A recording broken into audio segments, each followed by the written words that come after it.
Hello, dear friends, my lovely audiences. Welcome to the East-West Show. With the Chinese-American Film Festival upcoming, everybody is busy, I believe, including the community. Lots of people, lots of friends call me, asking me about the film festival. Which day is the red carpet? I said, every day is the red carpet. Which day is a big celebration? I said, every day is a big celebration. Starting from October 29th all the way throughout November, every single day is a big celebration.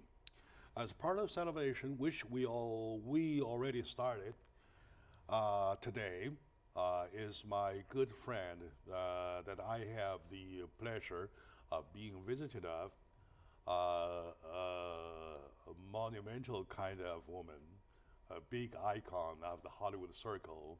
She is the founder and the CEO of a wonderful magazine, one of the top fours, The Business of Film, right? TBOF.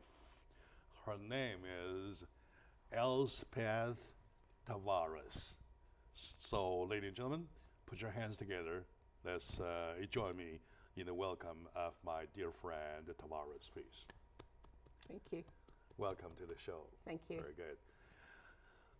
Speaking of Hollywood, nobody as a surveyor for that many years like you do, looking around Hollywood, know better than you. Right? Mm-hmm. So, to the Hollywood circle, we have lots of magazines already, at least the other three. That I know two of them.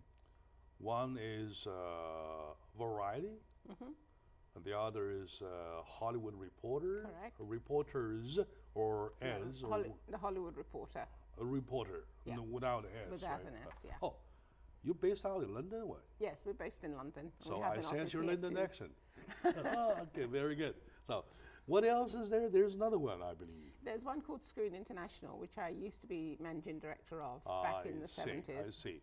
And TBOF, The Business of Film, is one of them. And among the four, I believe I like TBOF better because it says more of the essence of films rather than the rest. Mm-hmm. Speaking of the rest, though, I feel like they are kind of everything, not focusing on one point. So I'd better let you describe yourself. Mm-hmm. Probably you have a better view and a better definition about mm-hmm. yourself, mm-hmm. how you differentiate yourself from mm-hmm. the rest of the folks, please. Mm-hmm. Well, the business of film is, we started it 37 years ago now. Oh. Yeah, and the emphasis of it is about the business of film. And whether it's filmed entertainment, as it is now, or television, it's all filmed entertainment. Mm-hmm. So our focus is on looking at the business aspect, the companies, what they're doing, how they're marketing films, how they go about their business, and how people can connect with them. Because mm-hmm. very often you have an article in a magazine and it just says boom, boom, boom, boom, boom, but you know nothing about the company. So one of the ways in which we are different is that we always put about. So if, for example, we're doing a story about you, we would do a story about the whole thing, but then about who are you? People need to get to know you. Who's your company? Mm-hmm. So that's how we're different. And we channel ourselves on The Economist. We take great pride in saying mm-hmm. that's the path of what we do. We're like an economist for the film industry. I see. Things are even better than I thought. Rather than being one of them altogether, talking about everything as a mixture, might include even fashion or even romances or love stories or whatsoever, even controversies. Right? You focus on the market side, the business side. The business side, yeah. I think that there are lots of other publications. There are mm-hmm. lots of publications outside the business of film that deal with whether who's going out with who and everything else. I'm not sure that the Hollywood Reporter and Variety, they cover that, but it's not something that we would do because it really is of not interest, and they do it largely because of monetary value. You know, To so be they can honest have with you, when you go to a market at the checkout point, when you see, when you come across those magazines, I will say, I dare say that over a big majority of customers checking out take those as entertainment magazines. Am I right? Yes, they do. Entertainment magazines. Yeah, yeah. If women want to reference about how they wear, right? Yeah, what they wear. If I'm update. Yeah, yeah. They want to Do you check. like somebody? Yeah, they want to check about, let's see, Yeah. well, how Yeah. they wear themselves, Yeah. something Yeah. like that. Yeah. If they want to check about their makeup, Yeah, yeah. they want probably to check about Yeah, variety. or which watch they're wearing, or Which- you know, or what's the jewelry next or thing. something Yes, like that, exactly. right? No, Okay. we don't do any So of that. you, instead of doing that, you focus on the market. Yeah. And also, speaking of the market, though, okay, there are different ways. Okay.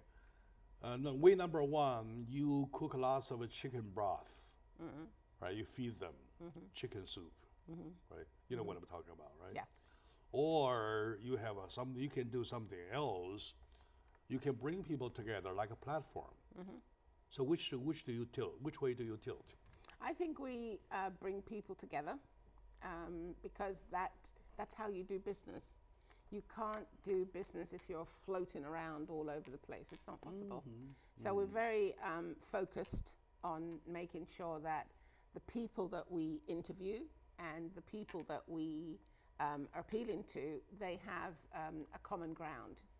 And in our daily magazines, we used to, when we were in print, we used to print every month. I mean, the business has completely changed now. So what we do, and which we're respected for, is that we will select 6 or 7 articles a day. We get all the press releases that everybody else gets, so we could write all the stuff, but we don't. We're very selective. Is it a about monthly, what it quarterly, or weekly, or whatever? We focus on the 5 main markets that are around.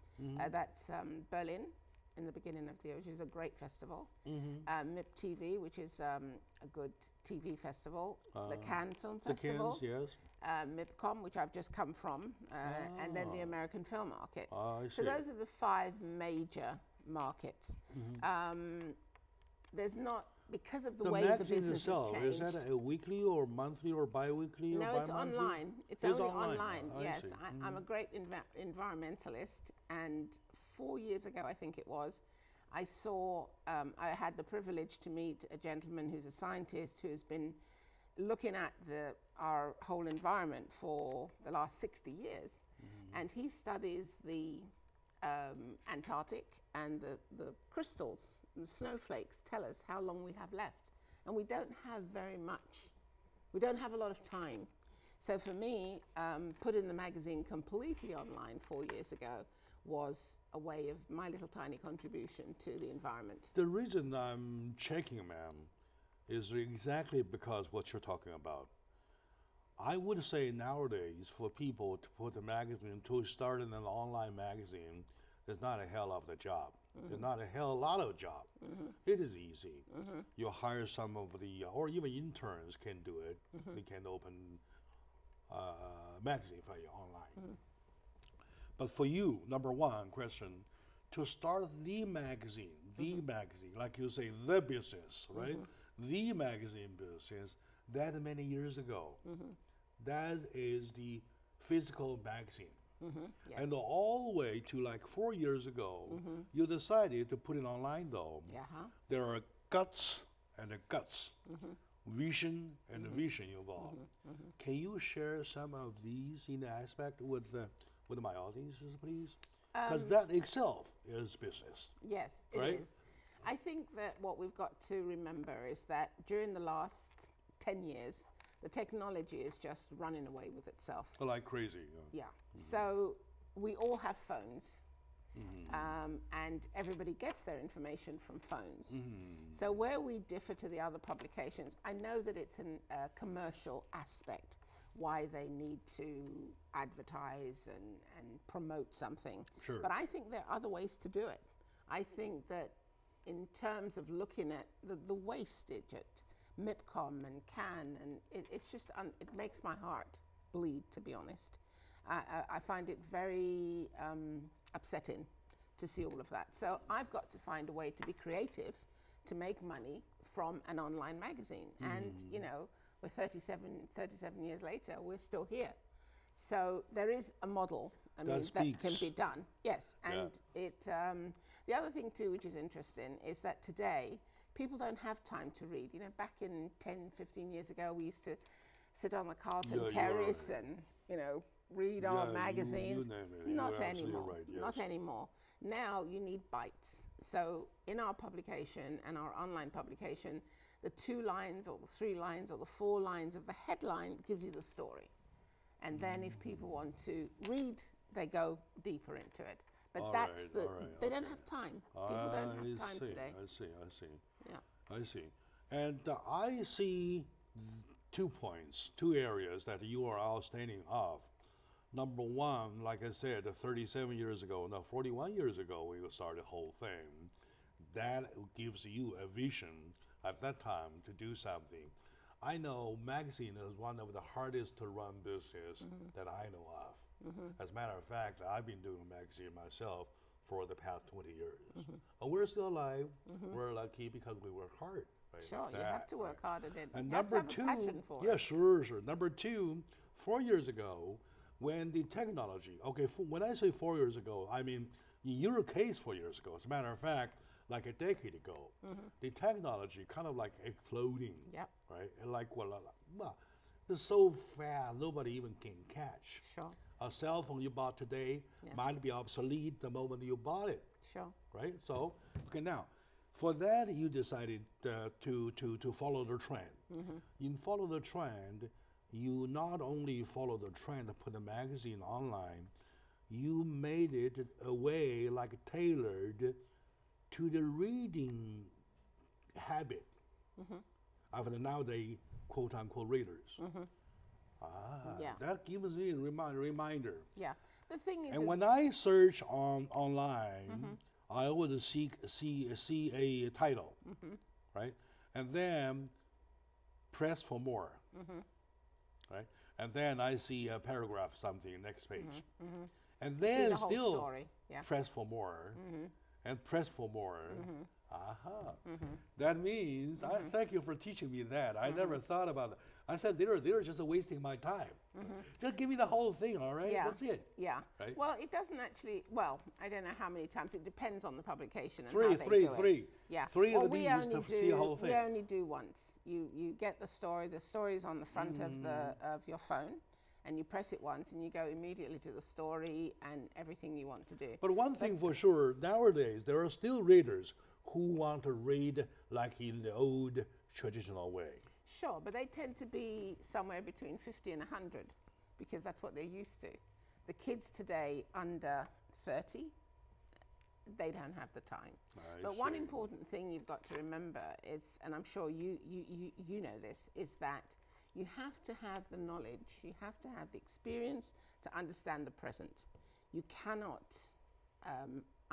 you cannot talk adequately about a subject unless you know the history. All right. Yeah, and that's where we score. Thank you very much. It sounds like education to me. I told you 100 times already, my dear audiences, this is not a job. I don't look at it as a job. I look at it as my privilege, because it offers me the opportunity nobody has to see all kinds of people. Today with me, my dear friend, and is a wonderful lady. Her name is Mrs. or Lady Tavares of London. As a matter of fact, of Hollywood Circle. And she runs, and she is the founder and the CEO of The Business of Film magazine, which is now online. But 41 years ago, it was a true magazine, and still, only today, truer. All right, let's take a little moment now. When we come back, we'll ask her, well, of course, as many questions as possible for the purpose of anything could be applied here on my show. All right, that kind of thing. So stay with us. We'll be right back.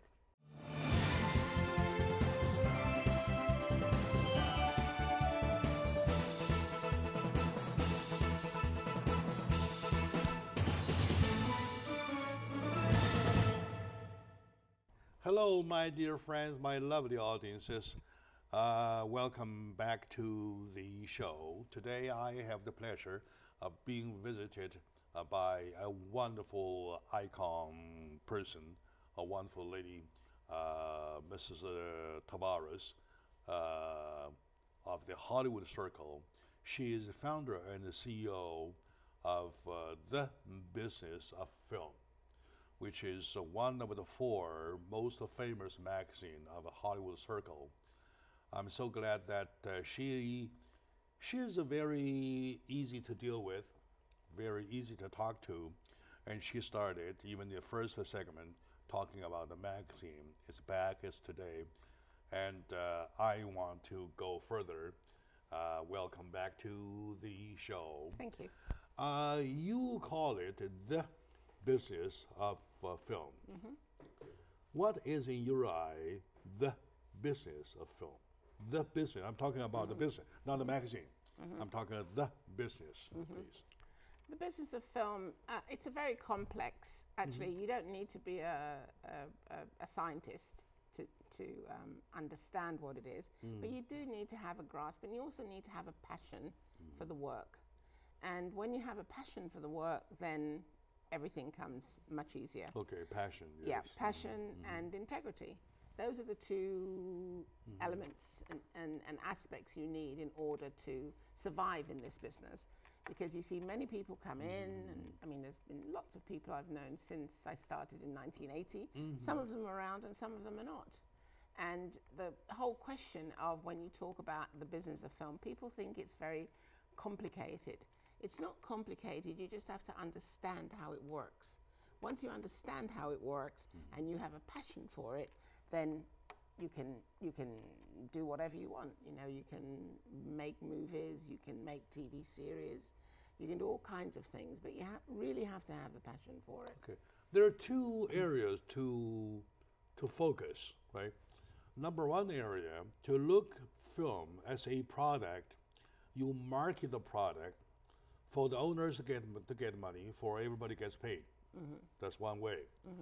The other way, to look at the film as an object of study, object for research, to see how it's made, right? You know where I'm heading, right? Sure. So, to which way do you tilt? I mean, as a magazine. I would think we do both, because we very often run stories on, for example, schools and what they're doing to educate the population.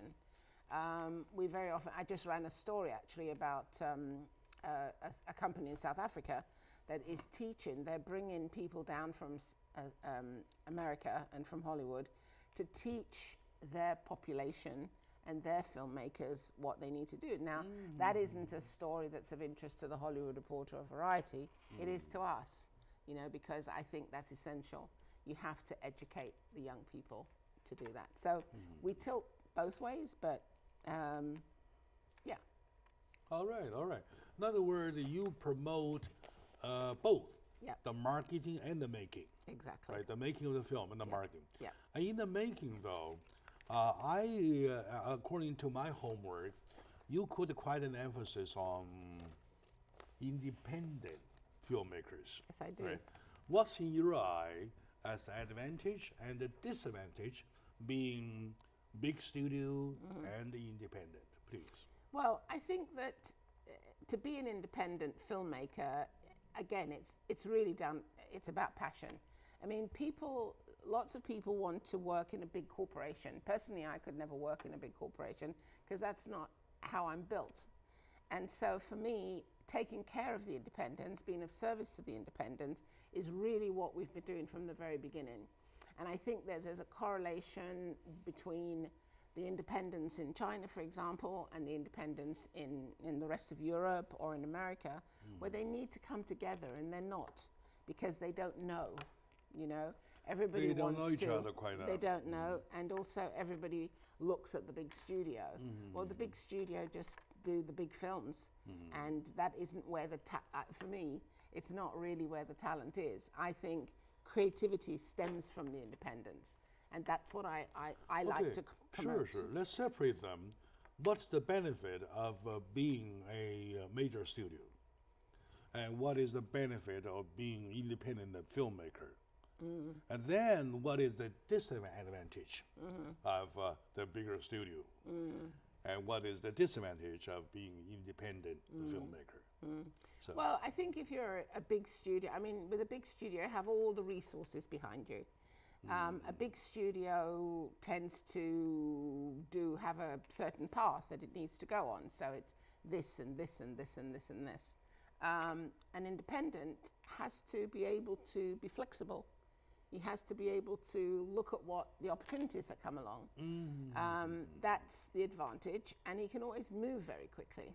You know, he can decide he's going along on a path, and I mean, because you have to remember that it takes anything from 18 months to 2 years once you've got the money to make a film, for the film to actually come to market. So that's a long lap time. So very often the studios can afford to do it because they're running the business. You know, if they decide they're just going to do Thor or any of these big Marvel publications, they'll just do it. And it's a different kind of business model. With the independents, the advantages for them is that they're their own boss and they can bend, the disadvantages is that it's very hard. And it's very hard. It's very hard to get the stars you want, if you want stars. But my whole thing is, with most of the independents that we deal with, is that you have to find new people. There's no point in always there are lots of talented people out there, and that's where we come from. We come from a place where we give people a break. So very often I will find a young company or a producer or whatever it is, and if they're really enthusiastic of what they're doing, I'll do a story on them. Sure, because, sure. All right. Correct me if I'm wrong. Is that you're saying that major studios have all the resources that their benefit?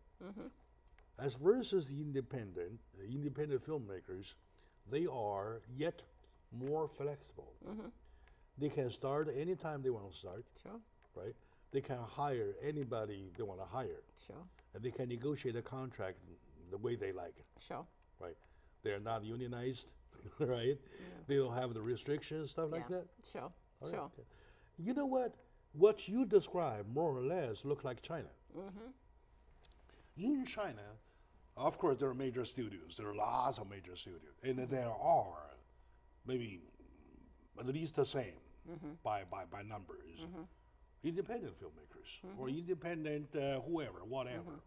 So you are saying that bring them together, and in the previous segment, you were saying that you are operating like a platform. So in this area, what are you thinking? And how you think you can put them together, please? Well, I think that, first of all, it's a question of knowledge. We don't know China, and China, I don't think, knows us. No. So what happens is that they all come to the markets. So they come and they pay the markets a lot of money to be But like there. the coming film festival. Yeah, the American there film are market. lots of them coming. Yeah, Yes. exactly. But the thing is, they're not connecting with the people that they should necessarily. So is there a way to do that? Yes, I think that what we need to do is that we need to have some sort of a dialogue, you know, whether it's maybe there's an independent association in China, maybe there's several independent associations here.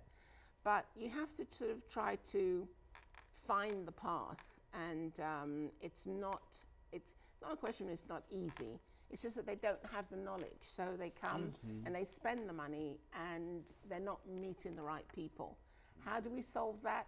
I think one of the ways to do that is that more people from Europe and America need to go, like Chris does, to China and understand and meet people. It's a huge country. And that's the other thing too.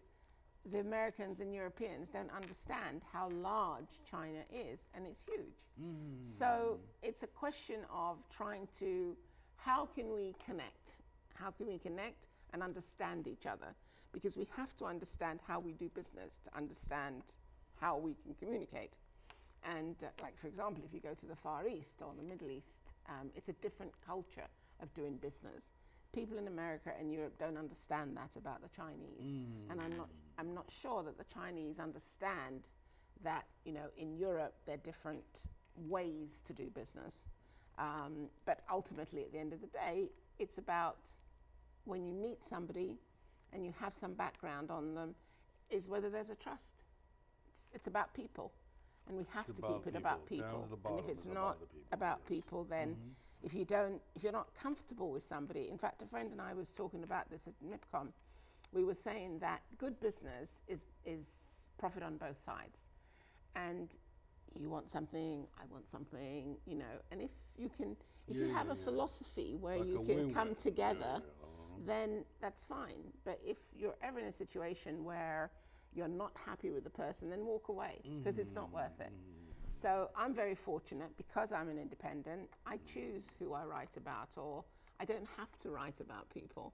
I can make that choice. And there are a lot of people in our business who I don't write about because I know they're not good people. I can see the strong philosophy in it, because you want to make people known to each other, right, by each other, so that they will approach themselves. They will find their own counterpart in the States. And so are American artists themselves. They will do the same in China. Right. Okay, very good. That's a very good view. That's a very good way to do the business of film. My dear audience, today with me, to my pleasure, is my good friend, Madame Tavares, and she is a film lady. She runs and the CEO, founder of magazine, The Business of Film, which sounds to me a big business, yet needs lots of attention, needs lots of details. So stay with us. When we come back, we'll find out. We'll go into the details and still find more. Still with us, Pete.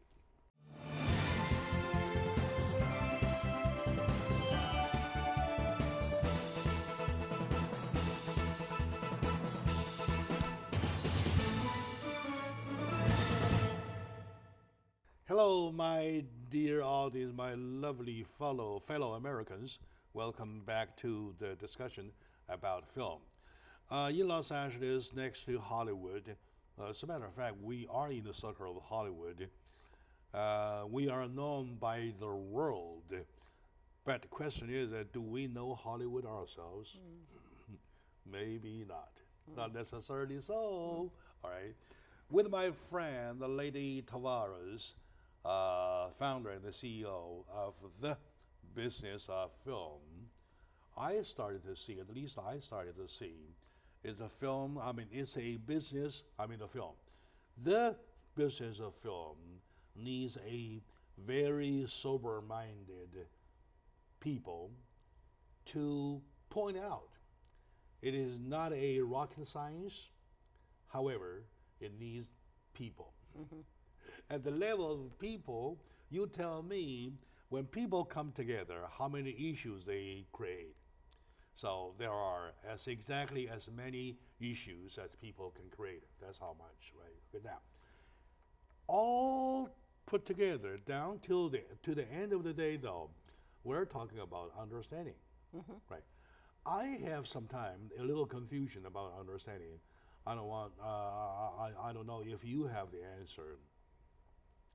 Now, China still have the restriction of import of American films. You know that, right? Yeah. And the number is the quota. The quota is 40-something films. That means a complaining of China side, complaining to the China side of having allowed too little. And they do that for their own protection, to boost their own production of domestic film industry. They don't want to kill the industry right away, right? Sure. So they have to do it slow, step by step. Now, that as a fact, right? You go to Beijing, you come across anybody, and you ask them one of the major hit American films. I would say 99% of the chances that they know. Yeah. Okay, same thing.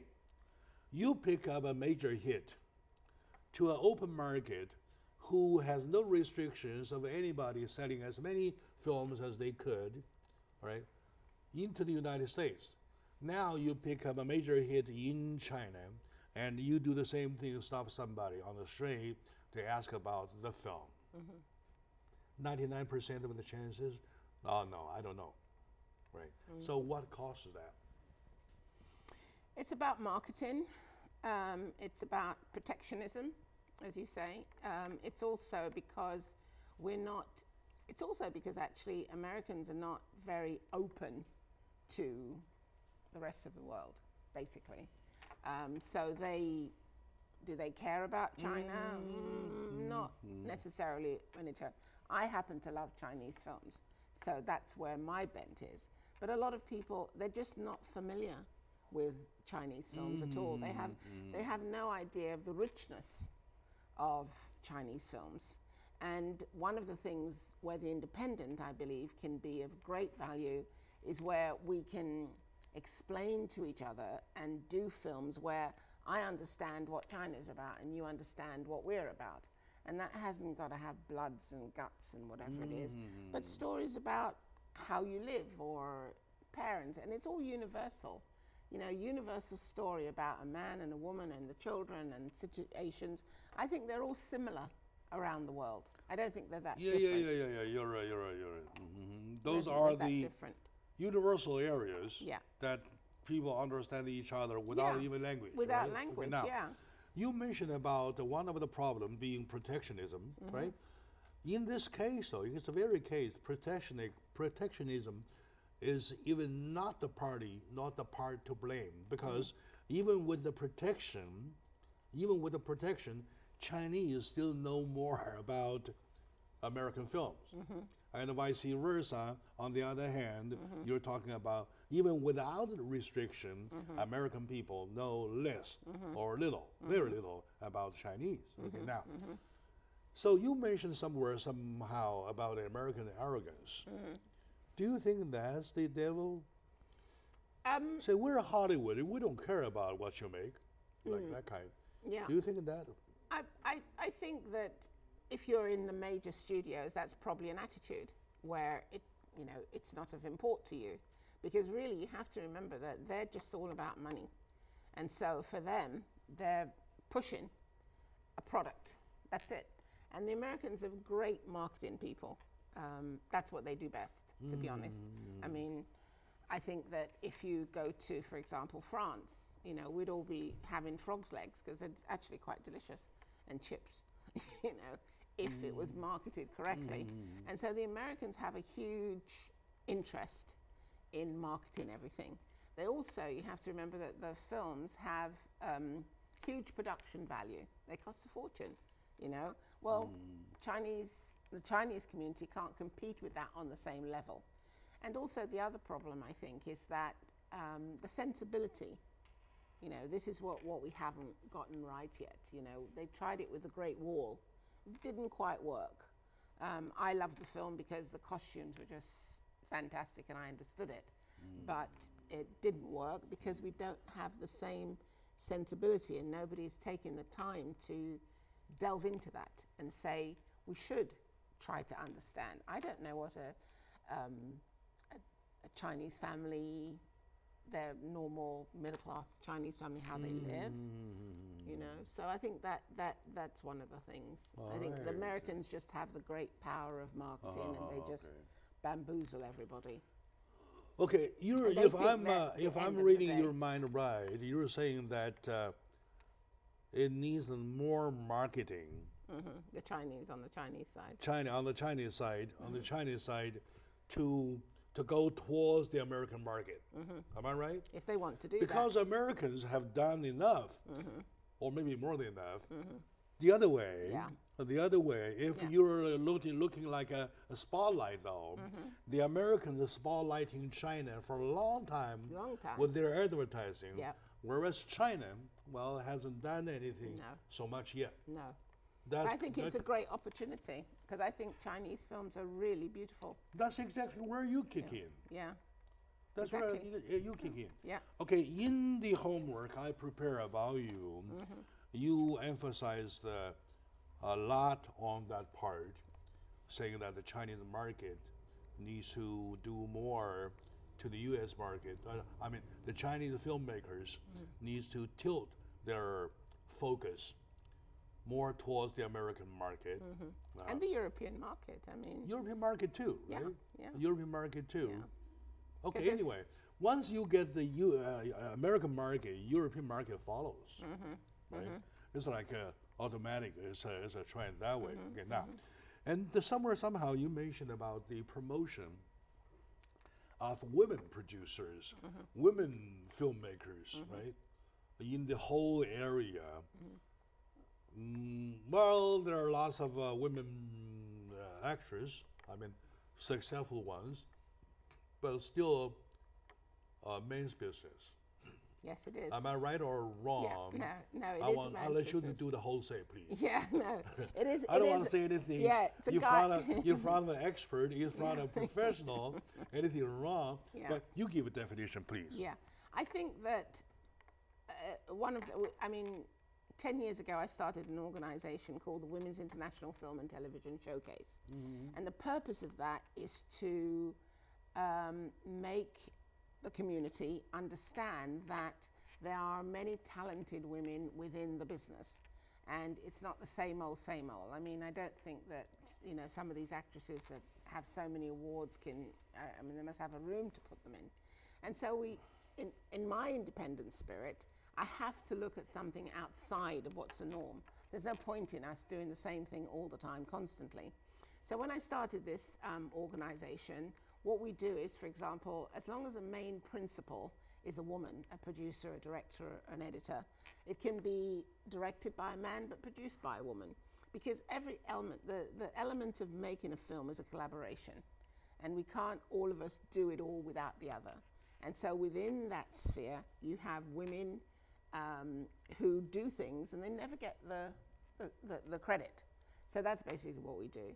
And then together with that, we bring in women from other walks of society. For example, in our world, and I think it's the same in China and all over, architects back in the 60s, the 50s and the 40s, there were female architects. And in the 70s, they got relegated to the interiors. So they're just doing all the pretty stuff inside.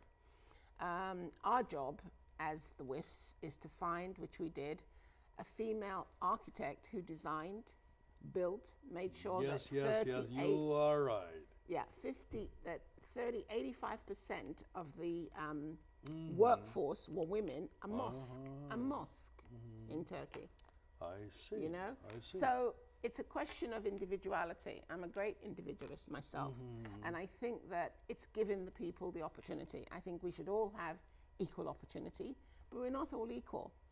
And when it comes down to a skill or a creativity, you have to be that much more individual than the next to push through, because it's just not getting up every day and working. You've got to really work hard. You've got to have the persistence. It is absolutely true that when you look at the participants, you find lots of women there in the business.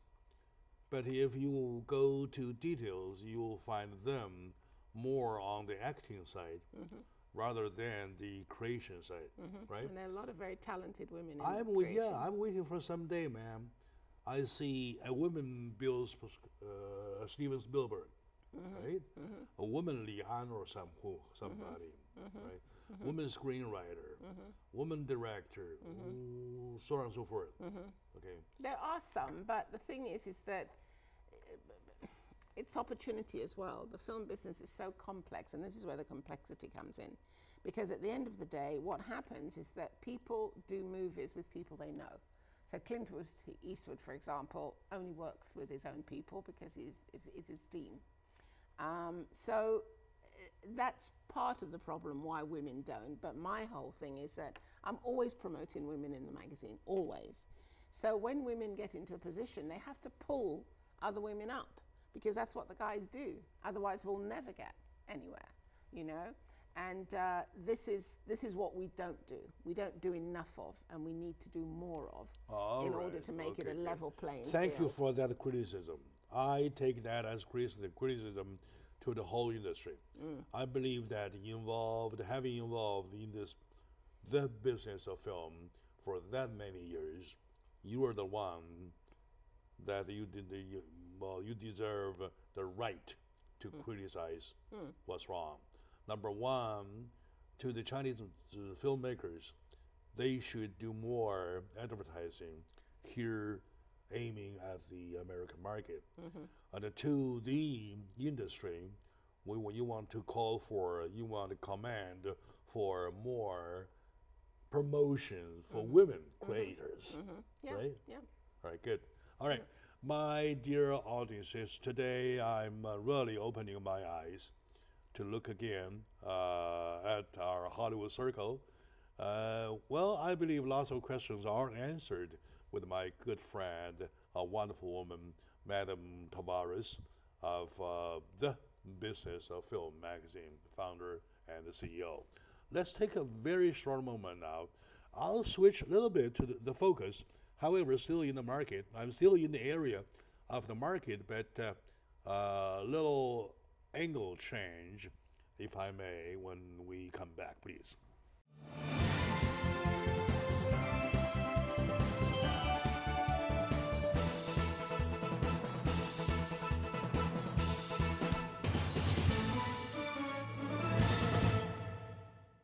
Hello, my dear friends, my lovely audience. Welcome back to the show. Today, as one of the Chinese American Film Festival preparation of shows, we are warming up, right? Getting ready for the coming big event. Is my good friend, Lady Tavares. She is the founder and CEO of a wonderful magazine in Hollywood, one of the four. The name of the magazine is The Business of Film, right? It's a wonderful magazine. It has a wonderful take, wonderful position.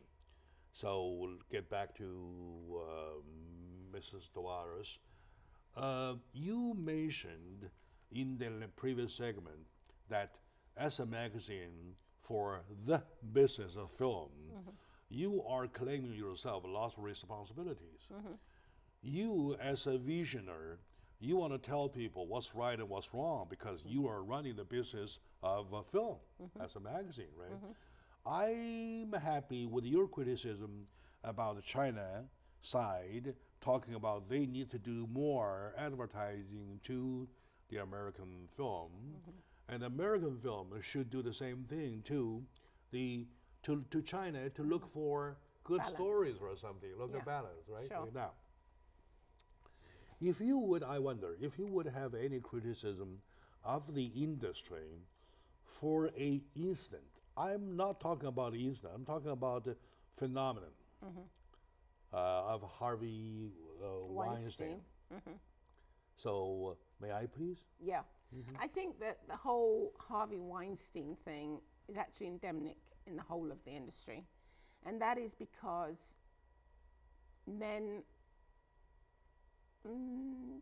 quite a big proportion of men, no, they're good take men. advantage. They're Yeah, good men, take they're bad advantage. men. All right, Sure, say, they're okay. good. Yeah, that's what I was trying to put across. But many of them take advantage, and I don't think that any person, man or woman, should be in a position where somebody feel that they have the power to use a sexual influence to get what they want. It's completely wrong. It's completely wrong. And I mean, the Harvey Weinsteins of the world, and it's not just in the film industry. I think it's in the corporate world. You're right. You know, you're right. that they need to be taken to task. And I think the very good thing is that he's now lost his membership of the Academy. I think the Writers Guild or somebody is looking at him for something. And I would be very surprised if he was. I think he's finished. He's gonna end up paying a high price. Yeah, but you see, he didn't care. High He price. my care because Yeah, correct me if I'm wrong, madam. I'm thinking about taking the. It is my strategy or hobby, call it that way. I always let the news layer pass. I don't chase after news. I go behind the news, get the story out, try to be educational to people. Now, what do you think could be educational to us in the business, the business of film, to learn, or to be a learning or to be a sign there, okay, to let them know to handle the business in the future. As the magazine founder and the CEO for the business of film, well, how do you recommend, please? I think first of all, we have to treat everybody equally. I'm a great believer in that. And in fact, with our WIFS Foundation, we have passion and integrity, commerce and creativity, equality, not hierarchy. And that's very important. So on a business level, what would I love to say to the industry? And I think that people should be given equal opportunity. We must in everything that we do. If we don't, we're disrespecting another human being, and that's not a correct thing to do, and it's not necessary.